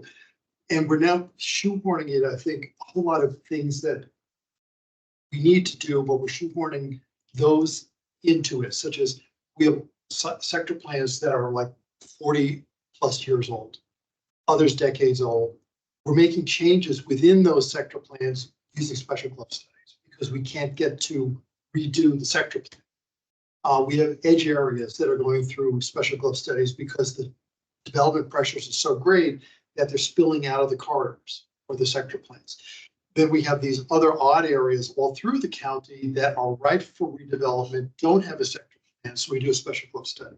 So we're forcing this process to be a jack of all trades because we can't do a comprehensive plan for things. So we're doing these, I don't want to use the term spot development because that's a legal term, but we're doing these individual non-contextual changes for special club studies that it just, for me, it isn't really working the way I think it should be. We have like one area where we have 2 special club studies literally within blocks of each other, but they have no reference to each other. And then between it, we have an area where the properties want to redevelop. Yet we're not doing a second area plan for it. We're doing these individual looking at it. And that's not, I think, the best way to be finding things. So going ahead, I do see seeing the special club study of the study as being a real priority because it is something that there's a growing momentum, I think, out there from the community associations, civic associations that they really don't like this. And I think it doesn't help to create trust between the county and the citizens by continuing to use this everywhere. We really have to work on it and find something better. And I don't have a magic bullet to solve it. I can totally see that. But that doesn't mean it isn't something that's going to grow in controversy is my concern. Right. So it is something that having on the work plan is really important and has to really be taken seriously and find a way to develop some way or ways to deal with these areas that want to redevelop but aren't in sector plan or aren't in current sector plans. No, I appreciate all of that. It certainly echoes, I think, a lot of what we heard. And, I think thinking about sort of incremental changes, right? We've made changes recently to the process. And I think through the past few projects and studies, we've been able to streamline and gain efficiencies in terms of how long the processes have taken, right? And that's helped us work through our backlog. Right. In terms of the study, like the substance of the study, and how that's approached and what the community engagement looks like, and maybe there's an education component, there's opportunity there too. But I do think, and if Kelly. Nobody can turn that 8:52 if you go to public comment. We have 4 public speakers for 2 minutes. Okay, so. Not to cut you off. Not to cut you off at all. Yeah, Kelly, sorry about the cutoff. But there, I just. Planning. Okay. I will just point back to the comprehensive plan update as also being a very important, or in our eyes, a very important way to end that the love component of it. Real opportunity to get to a better place in terms of the general land use plan, how it sort of speaks to our vision and the guidelines for future development in other areas as a way to hopefully be able to work away the need from special glove studies. In many instances, if not all of them. So if we had more time. Yeah, but now now I'm the Apollo guy. All right, here we go. You ready? 2 minutes. Yeah. Okay. I'm Dean Henschroth, President Leeway Overley Civic Association. I'm here to talk about the Lee Center, and our executive committee and our community really want to save this building. And I'm asking you to prioritize saving and renovating it. And I will share that I've had input from many people in this room, and I've had a lot of good guidance from within the community and within the county. Our goal is to develop a realistic and people-centric future for the Lee Center that could serve county residents and activities that are well within the guidelines of the Langston plan, which Natasha and Jennifer worked so hard on. There's really strong support within the Civic Association. Every general meeting we have, that's all we talk about, regardless of what the topic of conversation is. We have already started doing a lot of legwork that for community engagement. We have some surveys planned both within our community and along the Langston Boulevard corridor. We also are working with an architect who's on the Energy Committee on a pro bono basis to look at future opportunities for the building. We found the year 2000 blueprints for the renovation that was done then, and he's using those to see what looks realistic and what does not. Okay, 10 seconds. Yeah, so basically save, renovate. We're assessing future opportunities. We want this to be a shining example of biophilic renovation. Perfect. Thank you. For Arlington. Wonderful. Ready? Do you have a comment? Yeah. Okay. Bill Richardson, President of Arlington Civic Association. Thanks, Natasha, for sending around the materials I want to emphasize.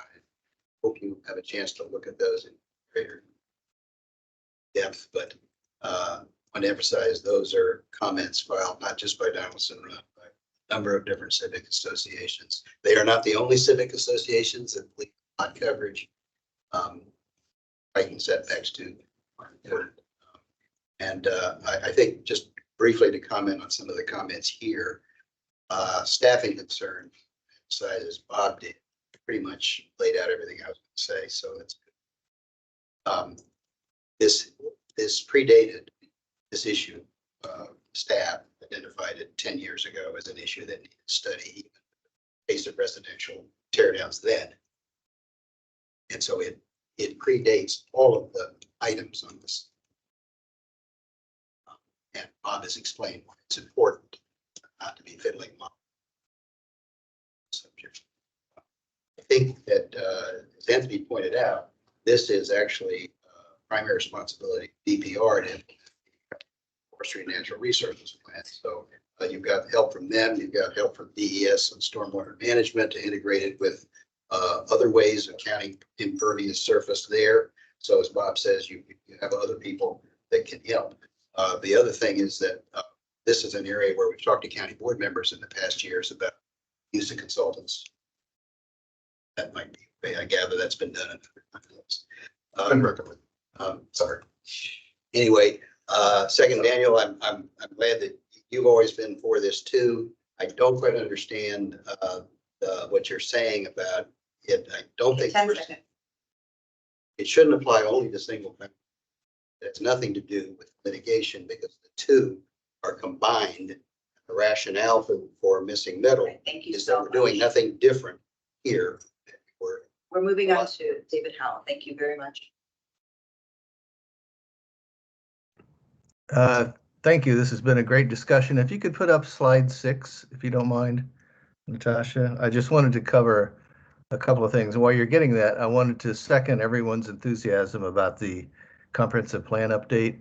If we can't align and deconflict the priorities in the comp plan assembly, then we're working against cross purposes quite a lot and not coming up with a holistic view of where we're going. And I agree that this is an important activity timing wise because of the Arlington 2050 visioning exercise. And I hope that that can help make it easier for everyone, residents and staff, to see how these things fit together in a productive and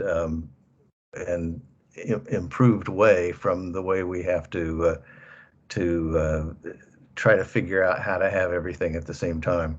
On number 6, I just wanted to point out real quickly, item 4 reminds me, item 4 reminds me that for the PFRC, there's a document called Principles of Civic Design that's supposed to be a resource for participants. And that hasn't been updated for at least 6 years. I don't know how old it is or where it came from. It fails to mention anything about equity or biophilia. So those 2 resolutions were adopted in 2019. And that's makes it difficult for all the neighborhood representatives and others to see how all of these important themes fit into projects like the Career Center, for example. And I think that could be part of this work plan, just to update it. It's only 1 page. I've actually done an update draft. Thank you. So. All right, Jason. Hello, my name is Jason Schwartz, and I live in Arlington. And just a note, I am a renter. And from this conversation, it seems like there hasn't been that much renter input. So I'd just like to give just one person, myself, as input, renter and someone who lives in Roslyn, Boston corridor. So first of all, the importance of planning is super important. I'm definitely concerned about the shrinking size of the CPHD planning division. You know, Arlington is a growing county and with growing needs, and we need to be growing the planning division now and in the future. There's great ROIs for every single planner FTE on the 3 big things that I think about. Number 1, housing. Number 2, climate. And number 3, business case. You know, housing, you know, Arlington is spending 110 million on housing this year. You know, one single planner could easily generate enough housing investment that can maybe not match that, but have a multiplier effect. Same thing for climate. We know that our denser areas in Arlington are much better, you know, climate friendly. You know, 22209 zip code. Average household is 36 tons of CO2 versus the worst zip code in Arlington, which is 22207, which is 66 tons of CO2 per year. So, you know, we need planners to help make Arlington more climate friendly. And of course, the business case, you know, DC just released their downtown.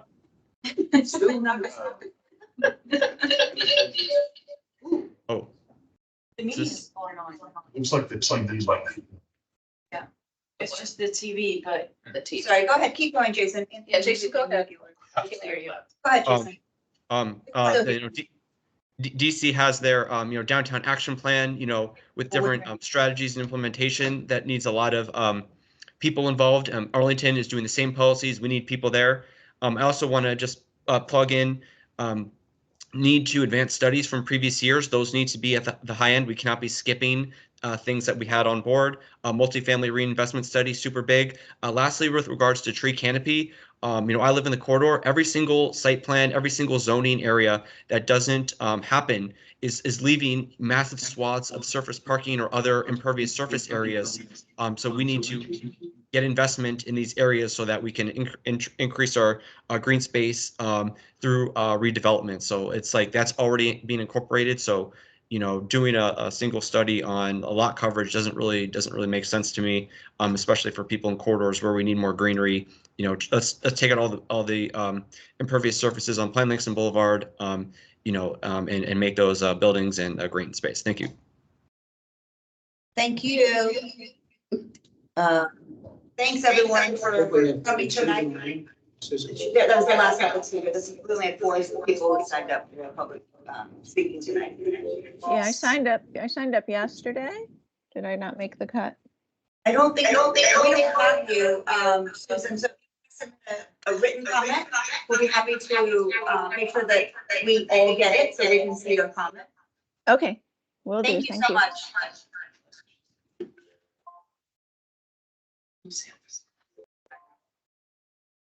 Okay, thanks everyone.